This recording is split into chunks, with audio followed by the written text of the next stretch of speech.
I'm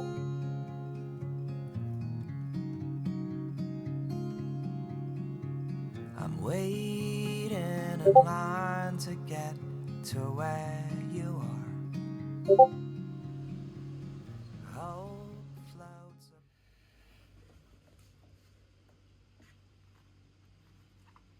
Promises will fall this time. I'm gone to where this journey Bagi sebagian mahasiswa, kenaikan UKT bukan hanya angka, tetapi perjuangan untuk tetap bertahan dalam pendidikan. Even though this town's not what it used to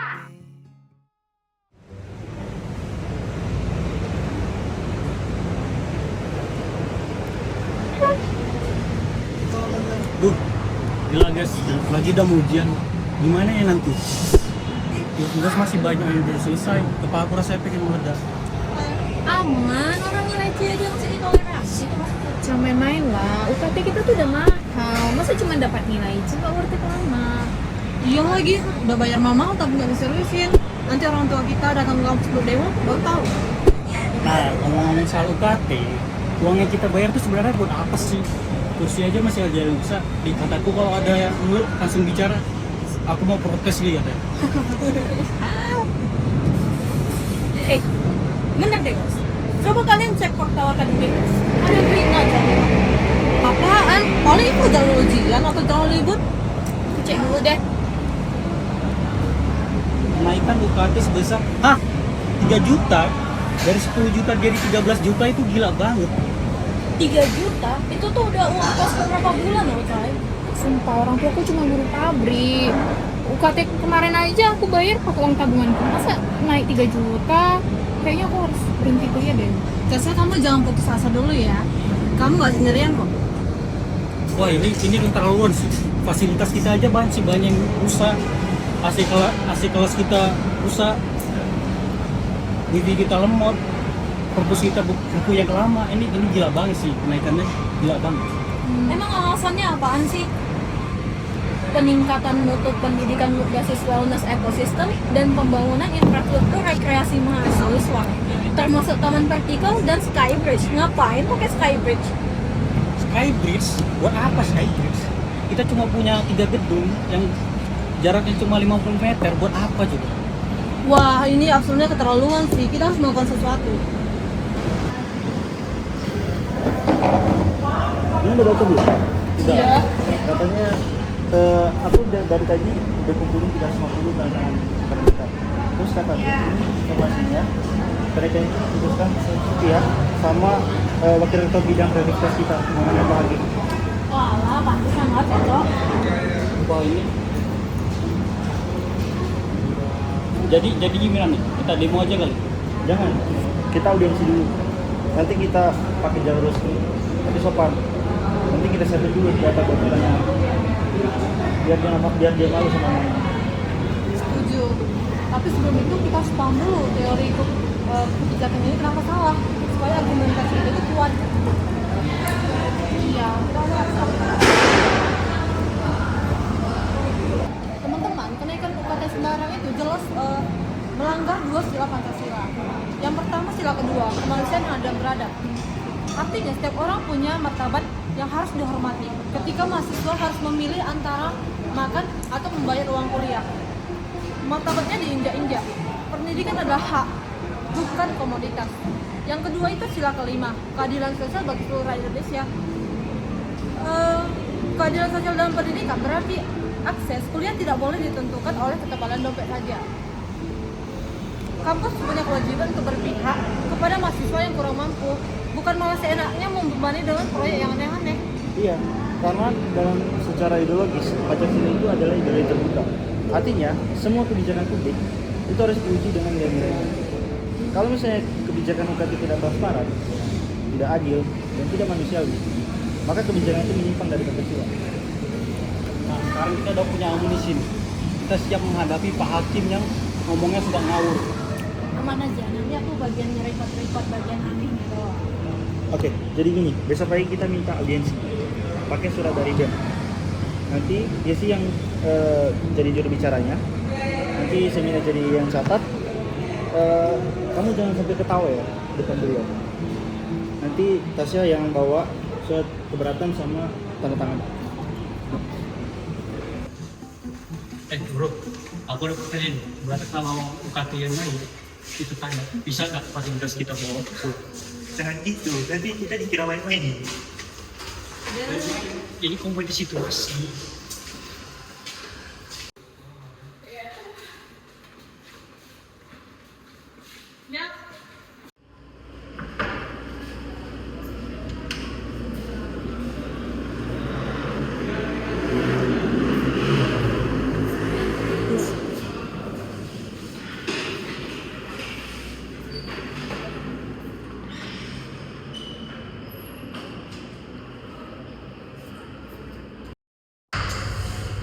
Selamat siang Pak. Ya siap. Terima kasih sudah bersedia menerima kami.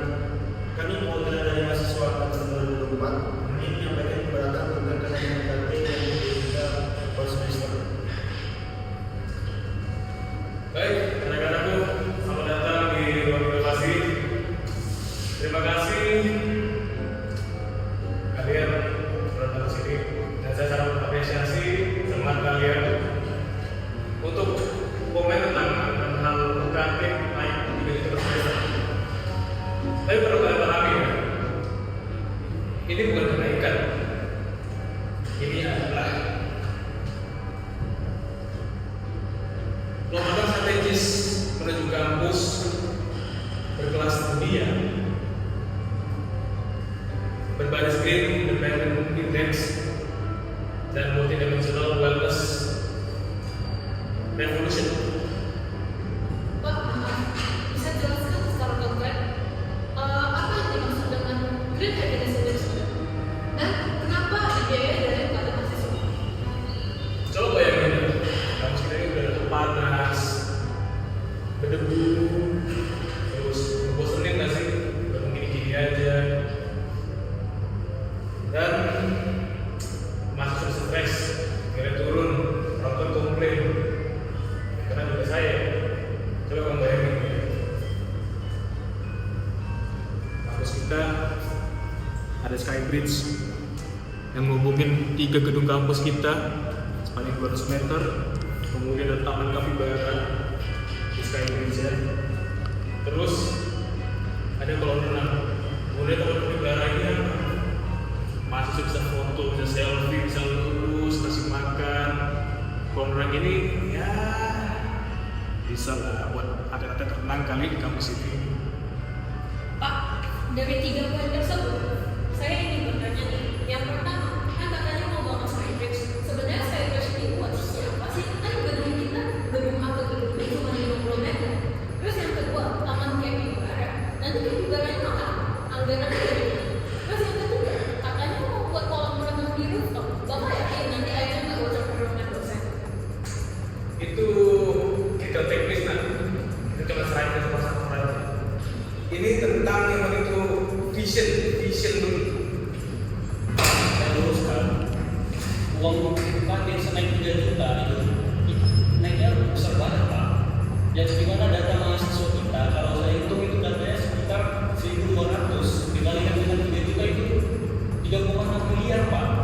Kalau bayangin 3,6 miliar itu bisa dibuat untuk mahasiswa yang kurang mampu, untuk perpustakaan yang lebih bagus, fasilitas kita ini untuk pendidikan yang lebih bagus.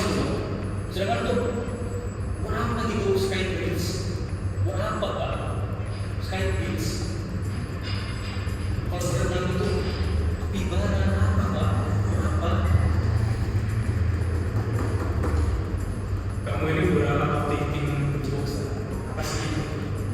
Kurang apa ke box thinking? Itu loh pokoknya ya. Saya cuma mahasiswa Pak.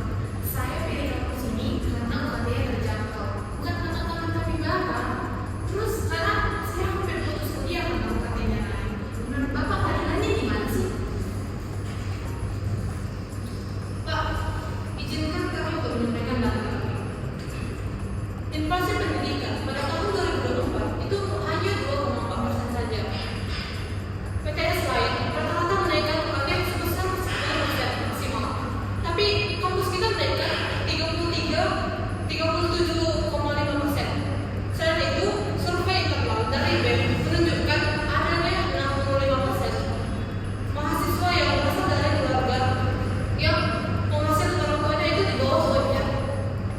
tidak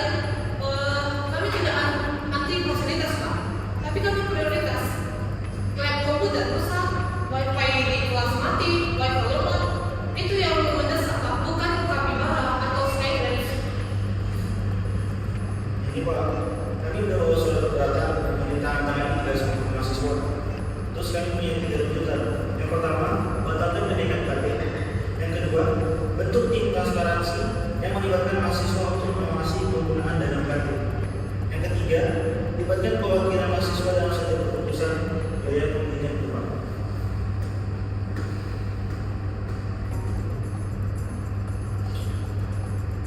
Kalian serius? Sangat serius Pak. Ini bukan soal talent atau kapibara, tapi soal hidup dan mati mahasiswa. Sila kelima, Pancasila mengajarkan kita untuk berkeadilan sosial. Apakah kenaikan UKT ini adil bagi seorang Dasyat yang orang tuanya hanya sebagai buruh pabrik? Apakah ini manusiawi?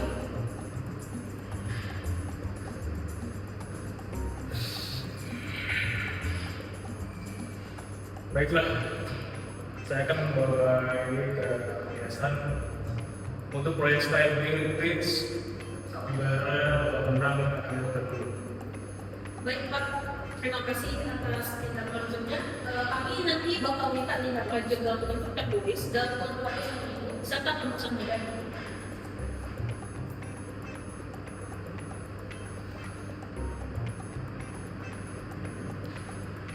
Baik, tapi kalau terjadi nama Kapibara tetap berlebaran unggul ya. Baik Pak, bicara.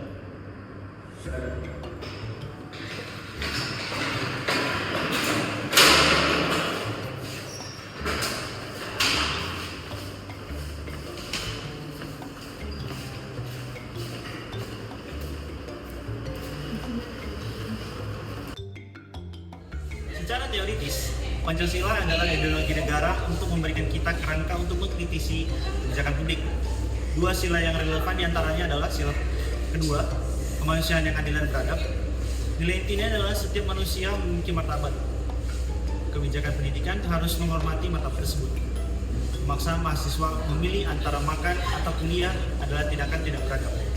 Yang kedua adalah sila kelima, keadilan sosial bagi seluruh rakyat Indonesia. Keadilan sosial bukan slogan. Artinya akses pendidikan tidak boleh dibatasi oleh kemampuan finansial. Kampus wajib berpihak pada yang lemah. Apabila kalian menghadapi masalah yang serupa, langkah-langkah penyelesaian yang dapat kita lakukan berupa 1. Jangan panik, kumpulkan data dan bukti, screenshot pengumuman, catat angka, dan bandingkan dengan kebijakan yang sebelumnya. Langkah kedua, kumpulkan suara melalui petisi, tanda tangan, diskusi dengan teman seangkat. Karena kekuatan kita ada di solidaritas. Langkah 3, sampaikan keberatan secara resmi bisa melewati DM, surat resmi atau surat audiensi. Jangan langsung demo anarkis, kita bisa menggunakan dialog musyawarah, itu sila keempat. Dan langkah 4, gunakan landasan teori dan hukum Pancasila.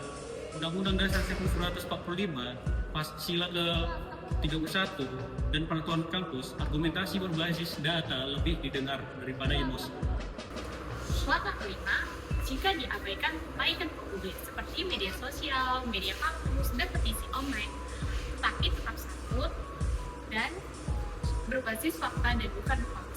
Langkah keenam, jangan menyerah. Dan yang terpenting, jangan diam. Diam bukan emas, kalau didiam-diamkan adalah ketidakadilan.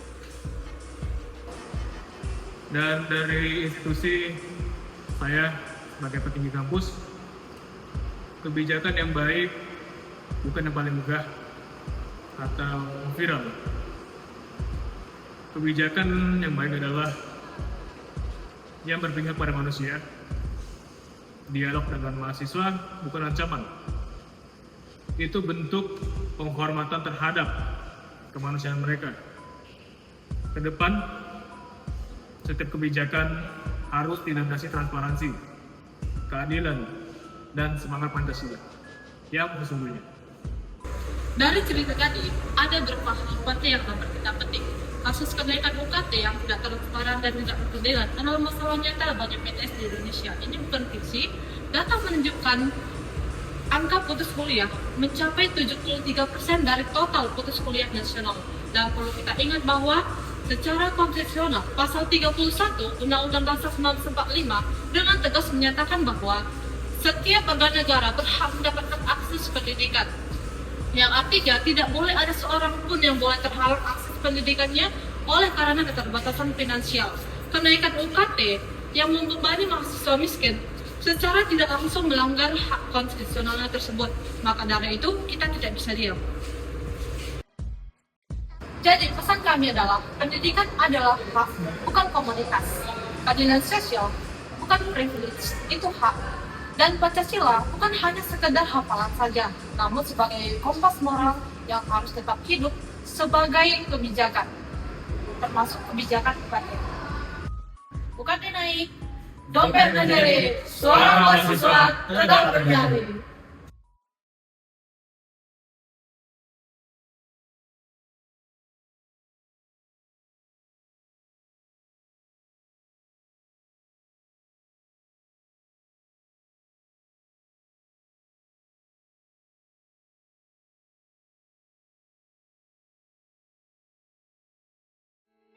Hah? Naik 3 juta? Terus sekarang kamu mau minta uang lagi? Uang yang ayah kirim bulan lalu itu kemana? Jangan bilang kamu habisin buat menjudul lagi kamu ya. Jawab! Cuma buat nongkrong ya. Gak. Kamu jangan bohongin ayah. Ayah kerja, banting tulang, dari pagi sampai malam. Uang yang ayah kirim itu buat kuliah, buat makan, bukan buat judi. Setiap bulan selalu habis, selalu ada alasan. Sekarang UKT naik 3 juta, kamu baru sadar kalau uang itu penting. Kamu tahu nggak betapa susahnya cari uang? Ayah rela nggak beli apa-apa buat diri sendiri, supaya kamu bisa kuliah. Tapi kamu malah habiskan buat hal nggak jelas. Kalau kamu masih mau kuliah, buktikan kalau kamu masih Pada bisa akhirnya, berubah. pendidikan bukan tentang siapa yang mampu membayar, tetapi tentang siapa yang memiliki kesempatan untuk tetap belajar dan berkembang.